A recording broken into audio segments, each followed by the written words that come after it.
لیکن جو چیزیں اساس ہوتی ہیں، بنیاد ہوتی ہیں، اس کے بغیر گزارا نہیں ہوتا۔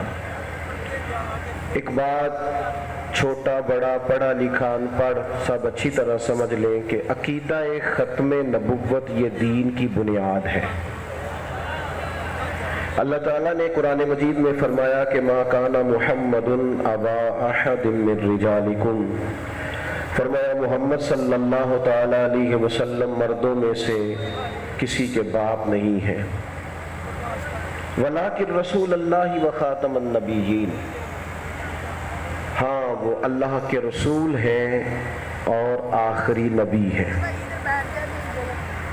یہ قرآن مجید کی ترتیب دیکھیے گا، ولیکن رسول اللہ، اللہ کے رسول ہیں، پہلے کہا رسول اللہ ہے، پھر کہا وخاتم النبیین، وہ 7 نبیوں میں سب سے آخری ہے۔ پہلے کہا رسول اللہ ہے۔ آپ کی توجہ نہیں ہو رہی میری بات پر، آپ تھوڑا زیادہ غور کریں میں کیا عرض کر رہا ہوں، میری طرف دیکھیں جی، رسول اللہ ہے اور خاتم النبیین ہے۔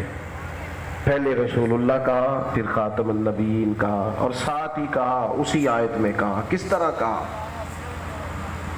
جس طرح فرمایا نا قل هو اللہ احد، کہو کہ اللہ ایک ہے، اور ساتھ ہی کہا اللہ صمد، اللہ بے نیاز ہے۔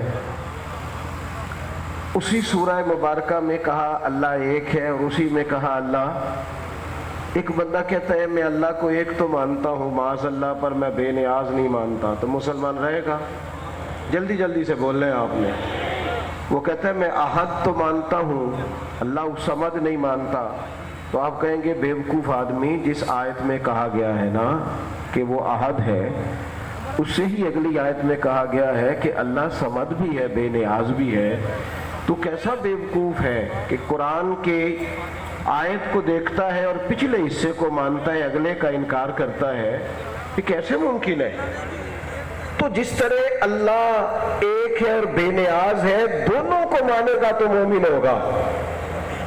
ایک کا انکار کرنے والا کافر بھی ہے، بیوقوف بھی ہے، نادان بھی ہے، عقلاً نقلاً پاگل ہے۔ تو بالکل اسی ترتیب سے اسے کہا جائے گا کہ جس قرآن نے کہا ہے نا کہ وہ رسول اللہ ہے، اسی قرآن نے کہا ہے خاتم النبیین بھی ہے۔ تو کیسا بیوقوف ہے، رسول اللہ تو مانتا ہے اور خاتم النبیین نہیں مانتا۔ نبی اکرم صلی اللہ تعالیٰ علیہ وسلم نے نا اس مسئلے کی نزاکت کو بیان، ہمارے ذہنوں میں نا، میں ذمہ داری سے بات عرض کرتا ہوں، آپ ہزاروں لوگ یہاں جمع ہیں، اتنا بڑا اجتماع ہے، ہمارے ہاں نعرے لگتے ہیں بڑے جذباتی، علماء بڑی مشقت کرتے ہیں، دینی کارکن بڑی محنت کرتے ہیں، اخلاص کے ساتھ کوشش کرتے ہیں، لیکن بعض حلقے ایسے ہیں، بعض روغن خیال ایسے ہیں، روشن خیال تو نہیں کہا جا سکتا، کہ وہ مسئلے کی نزاکت کو نہیں سمجھتے، حساسیت کو نہیں سمجھتے۔ کچھ چیزیں بڑی نازک ہوتی ہیں، ان کی نزاکت کو سمجھنا پڑتا ہے۔ آپ اپنے بچوں کے حق میں، شاگردوں کے حق میں، مریدوں کے حق میں نازک مزاج نہیں ہوتے، اگرچہ ہونا چاہیے، لیکن ماں باپ کے حق میں، استاد کے حق میں، مرشد کے حق میں بندے کو نازک مزاج ہونا پڑتا ہے، اسے خیال رکھنا پڑتا ہے، کوئی میری آواز اونچی نہ ہو جائے، کوئی بے ادبی کا جملہ نہ نکل آئے، کوئی سوء ادب نہ ہو جائے، کچھ چیزوں کے اندر حساسیت ہے۔ آپ دیکھیے یہ جو مسئلہ ختم نبوت ہے، یہ حساس بڑا ہے۔ نبی پاک علیہ الصلوۃ والسلام کبھی کسی بات کو بیان کرتے تو مسئلہ ختم نبوت جہاں آتا وہاں اس کی حساسیت کو بیان کرتے، نزاکت کو بیان کرتے۔ ایک جہاد کے لیے محبوب تشریف لے جا رہے، عادت کریمہ یہ تھی کہ جب بھی مدینہ منورہ سے باہر تشریف لے جاتے تھے، کسی کو نائب بنا کے مدینہ طیبہ میں چھوڑ کے جاتے تھے۔ مختلف اوقات میں مختلف لوگوں کو محبوب نے نائب بنایا۔ اس موقع پر حضرت مولا علی شیر خدا رضی اللہ تعالیٰ عنہ سے کہا کہ علی میں جا رہا ہوں، آپ یہاں نائب رہیں گے میرے پیچھے۔ تو مولا کائنات عرض کرنے لگے حضور میں جہاد کا آدمی ہوں، میدان کا آدمی ہوں، آپ مجھے بچوں اور عورتوں کے پاس چھوڑ کے جا رہے ہیں, مجھے ساتھ لے کے جائیں. تو نبی پاک علیہ السلام نے ایک مثال بیان کی, فرمایا علی جب حضرت موسیٰ علیہ السلام تشریف لے گئے تھے تو اپنے بھائی جناب ہارون علیہ السلام کو چھوڑ کے گئے تھے, تو فرمایا تم بھی تو میرے لیے اسی طرح ہو نا جس طرح حضرت موسیٰ کے لیے ہارون ہے. اور حضور نے فرمایا ہے علی دنیا میں بھی میرے بھائی ہیں, آخرت میں بھی میرے بھائی ہیں. آپ میری بات کو سمجھے, کیسی نزاکت بیان کی حضرت علی کی, کیسی فضیلت بیان کی. محبوب فرمانے لگے جب موسیٰ گئے تھے تو بھائی کو چھوڑ کے گئے تھے, تو بھائی کو میں بھی تو بھائی کو چھوڑ کے جا رہا ہوں. اس میں حضرت علی کی اپنائیت, محبت, پیار, گہرائی موجود تھی. لیکن کسی بھی جگہ, کسی بھی خانہ ذہن میں یہ خیال پیدا ہو سکتا تھا کہ حضرت موسیٰ بھی نبی ہے, حضرت ہارون بھی نبی ہے. تو وہ جو شک بعد میں پیدا ہونا تھا, اللہ کے محبوب علیہ السلام نے پہلے اس کی نزاکت بیان کی. فرمایا تم میرے لیے اسی طرح ہو جس طرح حضرت موسیٰ کے لیے ہارون. پر علی یاد رکھنا میرے بعد نبی کوئی نہیں. یہ رشتے میں گہرائی ہے, حسن ہے, محبت ہے, پر میرے بعد نبی, میرے بعد نبی کوئی نہیں. یہ مسئلہ نازک ہے, آپ اس کو سمجھیں, اس کی نزاکت کا خیال کریں. ہمارے ہاں رواداری کے نام پر, مربت کے نام پر, انسانیت کے نام پر ہمارے اینکر, ہمارے جدید پڑھے لکھے لوگ, وہ چونکہ اس مسئلے کی نزاکت کو نہیں سمجھتے, وہ کہتے ہیں جی آپ رواداری کریں, آپ رواداری کریں. ایک چینل پہ بیٹھنے والے صاحب نے مجھے ایک دفعہ کہا کہ لوگ رواداری کیوں نہیں کرتے. میں نے کہا اس پروگرام کے اینکر آپ ہیں, اگر کوئی بندہ اور دعویٰ کرے کہ نہیں میں بھی اینکر ہوں تو آپ بھی تھوڑی رواداری کریں نا. آپ کہیں چل تو بھی بن جا, خیر ہے, آپ کے چینل کا مالک فلانا بندہ ہے. تو ایک اور آدمی اگر دعویٰ کرتا ہے کہ نہیں میرے بھی شیئر ہے, آدھا مالک میں بھی, وہ تو کرے نا رواداری تھوڑی سی. کہنے لگا جی یہ تو نہیں ہوتی. میں نے کہا بڑے پاگل ہو نا, دنیا کی ایک پراپرٹی میں رواداری نہیں ہوتی اور رسول پاک کی ختم نبوت کا مسئلہ ہو تو تم کس طرح کی بےہودہ بات کرتے ہو. مجھے بتائیے اسکول میں ہیڈ ماسٹر کتنے ہوتے ہیں؟ جلدی بولے جلدی. ایک بندہ اگر اور اٹھ کے کہے مجھے بھی تھوڑا سا مان لو, مانا جا سکتا ہے, مانا جا سکتا ہے. ادارے میں محتمم کتنے ہوتے ہیں؟ ایک بندہ کہے تھوڑا سا مجھے بھی مانو تو مانا جا سکتا ہے. اللہ کرے آپ کو سمجھ آئے میں کیا کہہ رہا ہوں. مجھے بتائیے مسجد کے خطیب کتنے؟ ایک بندہ کہے مولانا تھوڑا سا اترے, تو بھائی میں تو نہیں دے اتردا ہوں کا, سوال ہی نہیں پیدا ہوتا. میری مسجد ہے, میں تو ممبر چھوڑنے کو تیار ہے. میری بات کی سمجھ آ رہی ہے؟ سمجھ لے انسان کا والد ایک ہی ہے. معاذ اللہ ثم معاذ اللہ کوئی دوسرا دعویٰ کر سکتا؟ ختم نبوت کا تاج بھی صرف محمد عربی کے سر اقدس پر ہی ہے صلی اللہ.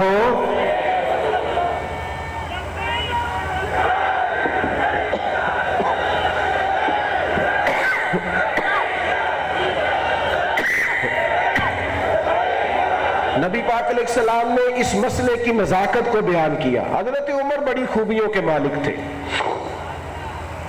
حضور علیہ السلام فرماتے ہیں میں نے خواب دیکھا, میں نے دودھ پیا ہے اور اتنا پیا ہے کہ میرے ناخنوں تک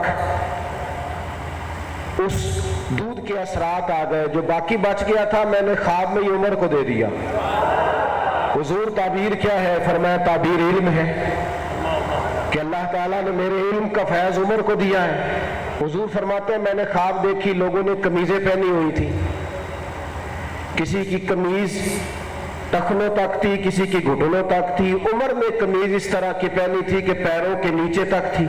حضور اس سے کیا مراد ہے؟ فرمایا اس سے مراد دین ہے. عمر پورے دین میں لپٹے ہوئے.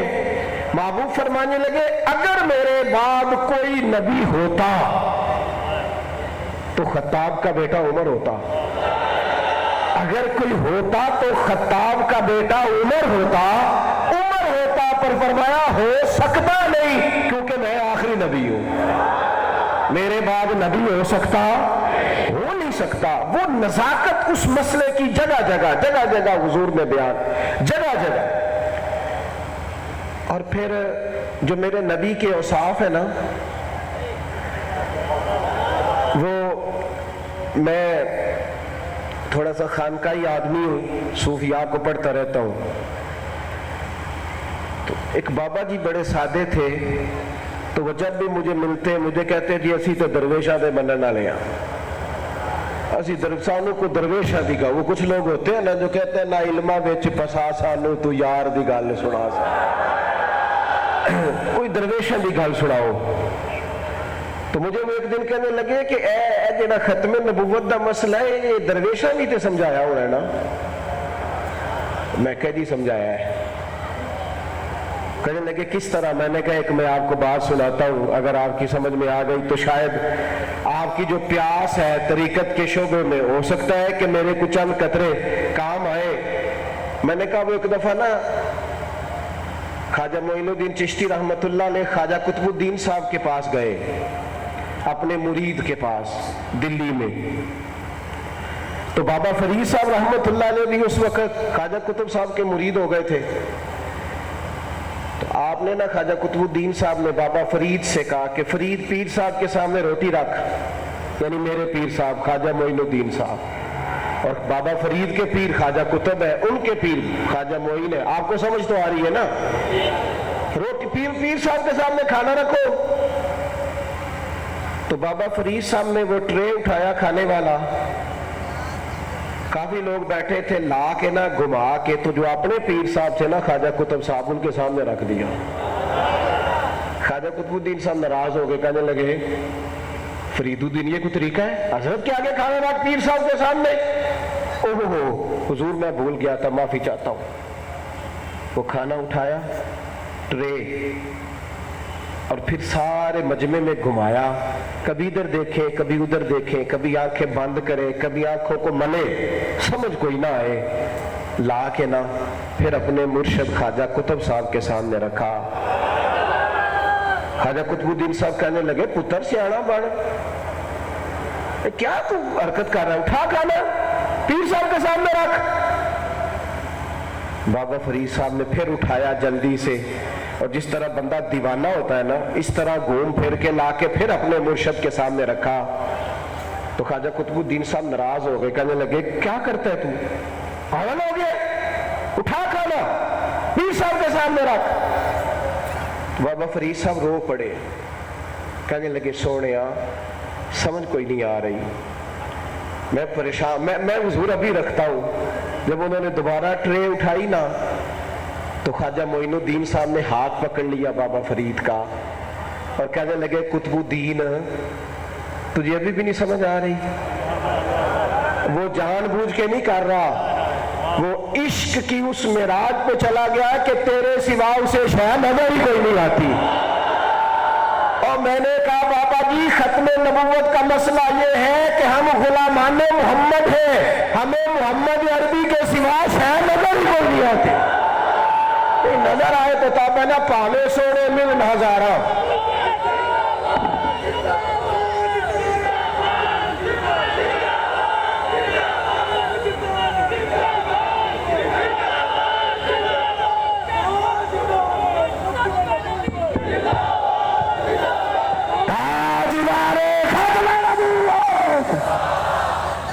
پیچھے تک آواز آنی چاہیے، تاجدار ختم نبوت، من سب نبی، من سب نبی. میرے عزیز وہ کسی نے کہا تھا پاویں سونے ملن ہزارہ، اصلی میں یار بٹوڑا. اور میرے بھائی یہ تو بیچارے بیوقوف ہیں، یہ اس طرح کی باتیں کرتے ہیں، ہمیں سوائے حضور کے کوئی شے نظر نہیں آتی. کہا نہیں حضرت ابوبکر صدیق نے، کہا یا رسول اللہ بس ایک ہی دل کرتا ہے آپ بیٹھے رہے میں زیارت کرتا رہا ہوں. اور پھر عجیب بات ہے، اگر مولا علی جیسے سونے اور فاروق اعظم جیسے جیدار محبوب نے دروازہ بند کر دیا کہ نہیں یہ بھی نبی نہیں ہو سکتے، تو پھر مجھے بتائیے جس بیچارے کی ایک آنکھ ہی کوئی نہیں، جو کبھی کچھ کہتا ہے کبھی کچھ کہتا ہے کبھی کچھ کہتا ہے، کہتا ہے فرشتہ آتا ہے، ٹیچی ٹیچی نام ہے اس کا. آپ اندازہ کریں کہ لوگ کیسے لوگوں کو مارکیٹ میں لاتے ہیں. حضرت عبداللہ بن عباس پتہ کیا فرمایا کرتے تھے؟ آپ فرمایا کرتے تھے نبی پاک نے تو چاند کے 2 ٹکڑے کیے ہیں نا، حضور نے تو ڈوبا ہوا سورج موڑ دیا ہے نا، درختوں نے میرے کریم کا کلمہ پڑھا ہے، اور پتھروں نے حضور پہ درود و سلام پڑھا ہے، اور درخت حضور کو سجدہ کرتے رہے، اونٹ اور جانور آ کے قدموں پہ جھکتے رہے، اور لوگ گواہیاں دیتے رہے۔ حضرت عبداللہ ابن عباس فرماتے ہیں یہ سارے معجزے نبی پاک نہ بھی دکھاتے تو میرے رسول کا تو چہرہ ہی ایسا تھا، لوگوں نے دیکھتے جانا تھا اور کلمہ پڑھتے جانا تھا۔ حضور کا تو چہرہ نور ہی ایسا تھا، ایسی معصومیت تھی۔ آپ یقین کریں جو لوگ اندر سے صاف ہوتے ہیں نا، وہ سادے پانی سے بھی منہ دھو لیں تو چہرے کا حسن نمایاں ہو جاتا ہے۔ پتہ ہے حضور نے فرمایا اللہ کے ولی کی علامت یہ ہے اس کا چہرہ دیکھو تو رب یاد آتا ہے۔ حضور کا چہرہ نور، مالک نے سجا سوار کے، وہ طارق بن عبداللہ کہتے ہیں کہ ایک قافلہ آ کے ٹھہرا تھا مدینہ منورہ سے باہر، تو وہ تاجر تھے، سامان بیچتے بیچتے یہاں آ کے خیمہ لگایا۔ نماز عصر کے بعد یا فجر کے بعد محبوب تھوڑا سا باہر نکلے، حضرت بلال ساتھ تھے، تو کچھ نئے مسافروں کو دیکھا، کدھر آئے ہو، کیسے آئے ہو؟ ہم مسافر ہیں، یہاں سفر کرتے آئے ہیں۔ تو محبوب نے فرمایا یہ گھوڑا یا اونٹ بیچو گے؟ انہوں نے کہا بیچیں گے۔ سودا طے ہو گیا، حضور نے گھوڑا خرید لیا، انہوں نے بیچ دیا۔ محبوب نے لگام تھامی، فرمایا میں گھوڑا لے جاتا ہوں اور بلال کے ہاتھ پیسے بھیجتا ہوں۔ سودا ہو گیا ہے، گھوڑا دے دیا ہے۔ جب محبوب لے کے تھوڑا آگے بڑھے تو ایک بندہ بولا، کہنے لگا بڑے سیانے ہو، گھر سے کاروبار کرنے نکلے ہو، بڑے تم سمجھدار ہو کہ ہم تجارت پہ جا رہے ہیں، بندے کے ہاتھ تم نے مال دے دیا ہے، پیسے لیے نہیں، بندے کو جانتے ہو، نام کا پتہ ہے، ایڈریس کی خبر ہے، تم محلہ جانتے ہو، تم نے ایسے ہی مال دے دیا، میں پوچھا ہی نہیں۔ وہ کہنے لگے اوہو، اس کی باتیں ایسی میٹھی تھی، حسن میں ایسی جاذبیت تھی کہ تیریاں ویخ کے اداوا میں تے مرید ہی ہو گئی۔ وہ ایسا خوبصورت انداز تھا کہ وہ سمجھ ہی کوئی نہیں آئی، بات پوچھنے کا موقع ہی نہیں ملا، نام ہی نہیں پوچھا، ایڈریس ہی نہیں پوچھا۔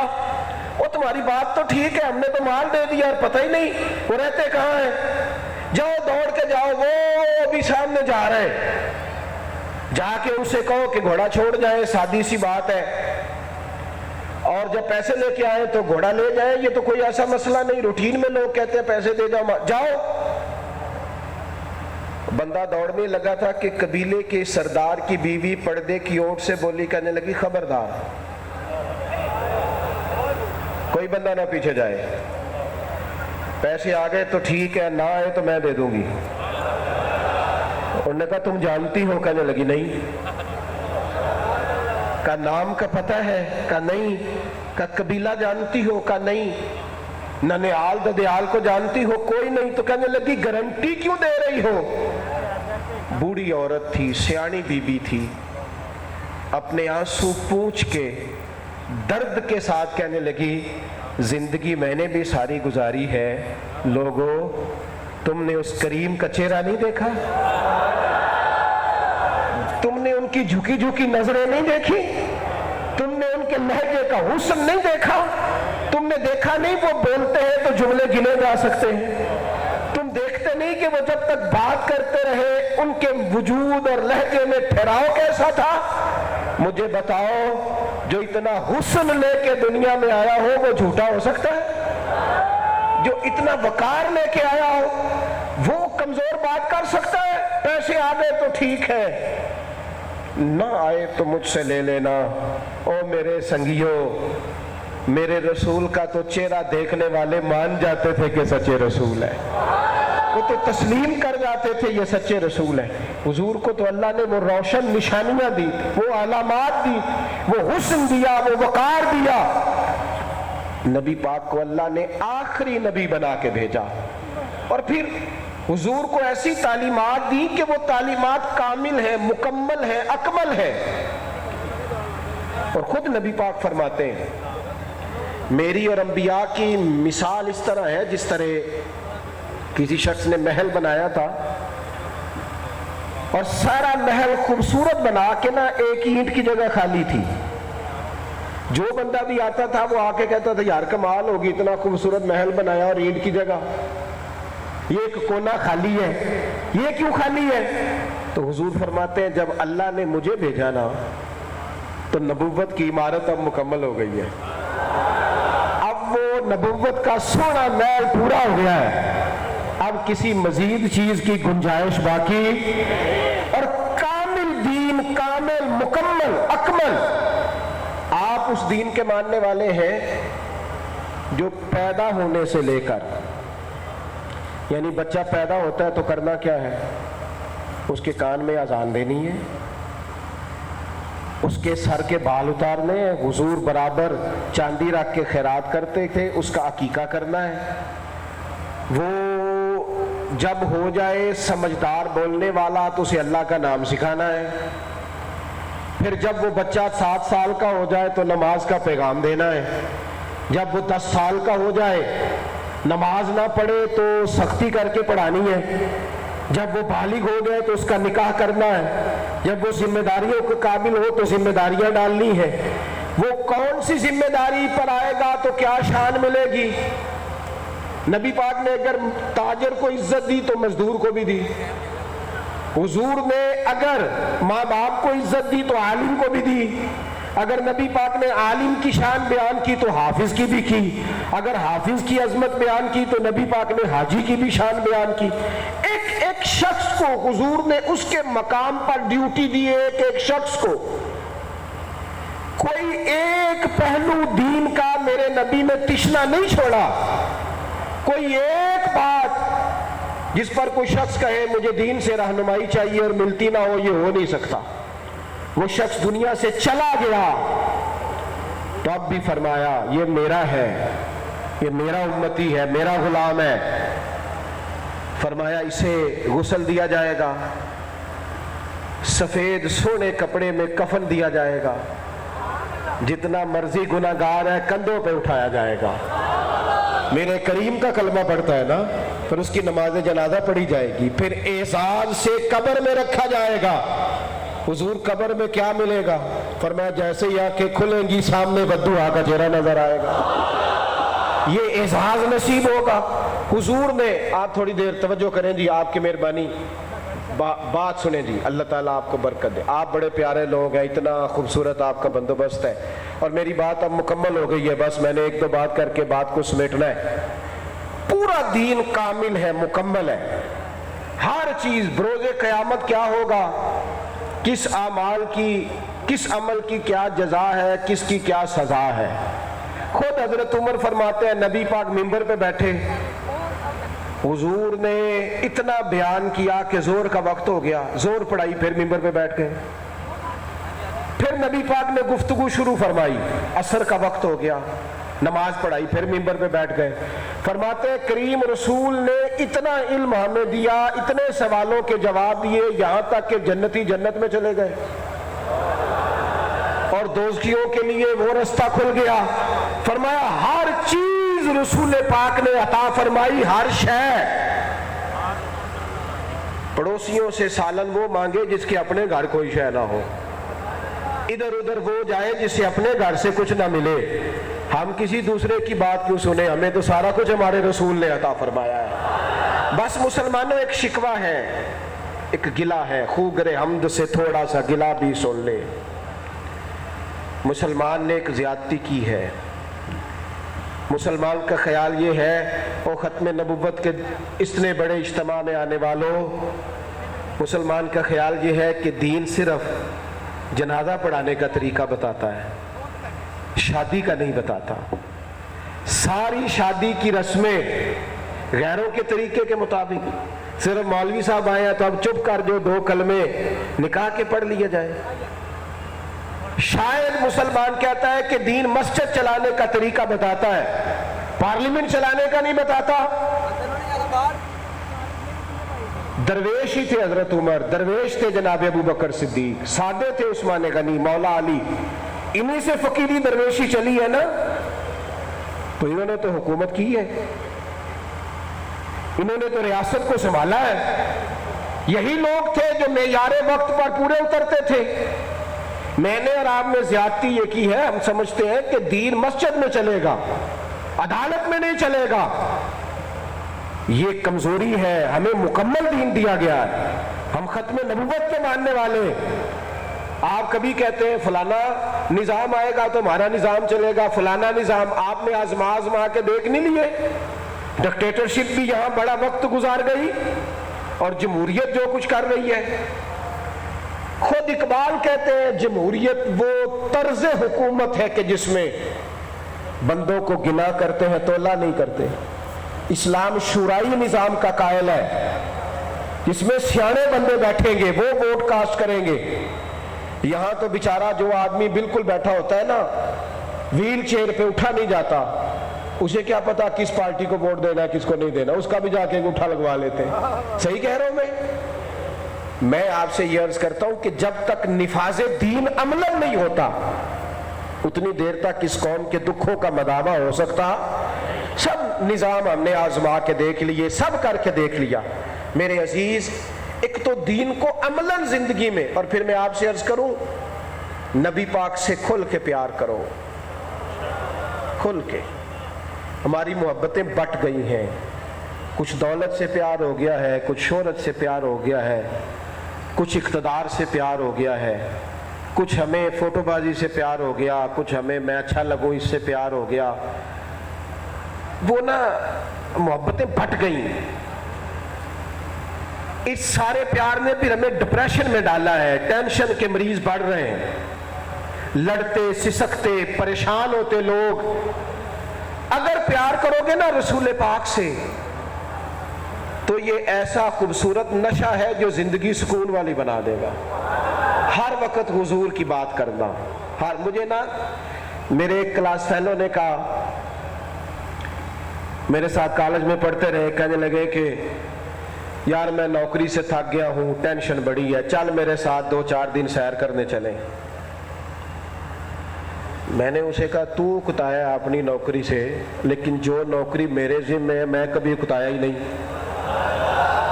میں تے اپنی حیاتی تو قربان تھی وہاں، ساری محمد محمد پکیندے گزر گئی۔ بھئی ہم اکتاتے نہیں نا، یہ کام اکتانے والا نہیں، یہ مزے والا ہے۔ میرے بھائی یاد رکھیے گا، حضور سے کھل کے پیار کرو گے نا نبی پاک سے، زندگی آسان ہو جائے گی۔ دیکھو